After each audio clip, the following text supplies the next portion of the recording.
Welcome to Will Read. My name is Will. Today I'm reading The Rag and Bone Shop of the Heart by Robert Bly, James Hillman, Michael Meade. Zaniness. Father William, after Southey. You are old, Father William, the young man said, and your hair has become very white, and yet you incessantly stand on your head. Do you think at your age it is right? In my youth, Father William replied to his son, I feared it might injure the brain, but now that I'm perfectly sure I have none, why I do it again and again.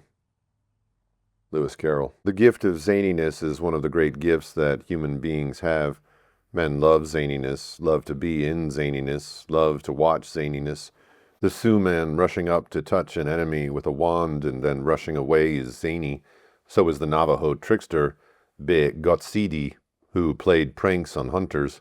Just as a hunter was ready to shoot, he would sneak up, grab the man's testicles, and shout. The stilts walker is zany.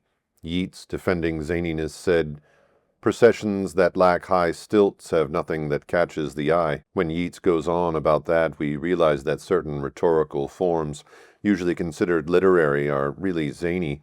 The old Norse poets loved a zany rhetoric of the image. They refused to call the sea, sea.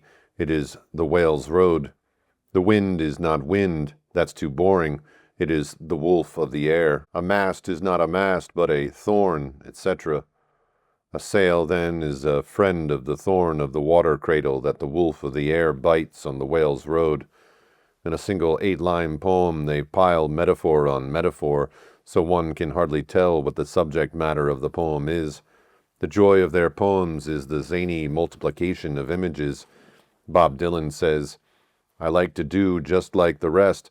I like my sugar sweet, but guarding fumes and making haste, it ain't my cup of meat. But when Quinn the Eskimo gets here, all the pigeons gonna run to him.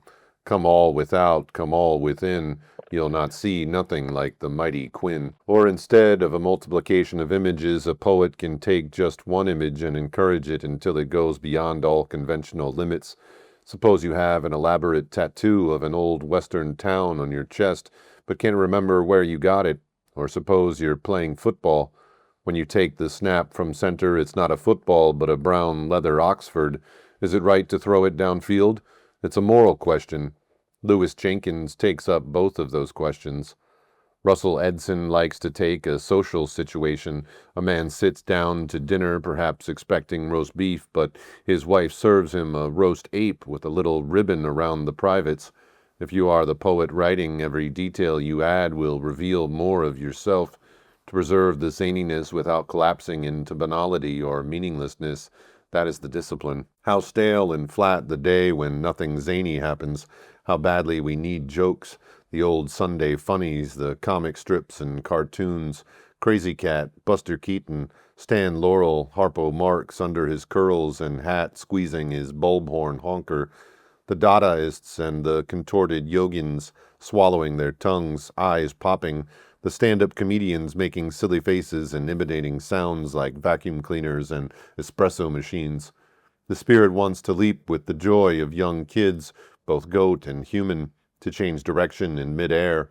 It is as if the spirit at its freshest and freest is zany, offering no explanation of itself.